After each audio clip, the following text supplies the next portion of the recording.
Hello guys, আসসালামু আলাইকুম। আপনারা বলতেছিলেন যে এর আগে একটা ভিডিও ছেড়ে আমরা এমপির ভিডিও ছেড়ে অনেক লাখ লাখ টাকা ইনকাম করেছি, আবার এমপির দেই নাই খাই জানো কে জানো বলছে যে চার দোকানে বসে সমাজ সুদলনা করছে।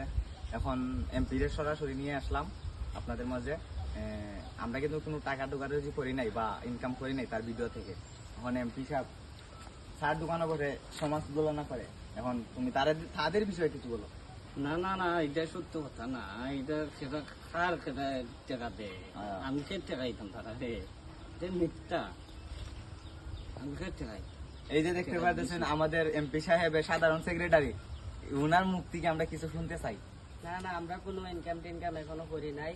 আর যদি আমরা ইনকাম করে 10 টাকা পাই তো উনিরে 5 টাকা দিব, আমরা দুইজনে 5 টাকা ভাগাভাগি করে দিব, বুঝছেন? আর আপনারা সমালোচনা করেন, কোনো করার নাই। চার দোকানে বসে সমাজ তুলনা করবেন না, ঠিক আছে এমপি? আপনি কিছু বলেন আবার হোক অডিয়েন্সের কইলাম তো, আমি তো কইয়ে দিছি আমি কে টাকা দিতাম, আমি তো টাকা দেই না কেউ।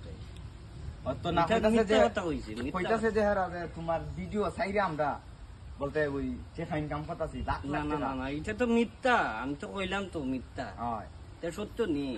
এখন তোমার কাছে তো জানাইলিস, এখন তুমি যদি এই বিষয়টা জানো, ধরো আমরা করছি না এটা, এখন তোমার আগে একজনে কইলো, তুমি বিশ্বাস করে এখন আমরা যদি পুলিশ অ্যাকশন নেউগি, না না এটার লাগিয়া কি আমরা আগে লগে তোমার বলতে সতর্ক করে নিলাম না না না, যে আমাদের উপরে কোনো সমস্যা হইতো না, না। কোনো বিপদ হইতো না তোমার পক্ষ থেকে?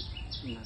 আমরা তো সবসময় তোমার কাছে ভালোবাসা পাইতাম। হইলে যদি প্রশাসনের কোনো সমস্যা করে তো আমার হইবা, আমি যে গাইব আচ্ছা গাইস, তাইলে ভিডিওটা এখানেই শেষ। সবাই ভালো থাকবেন, সমাজ তুলনা করবেন না।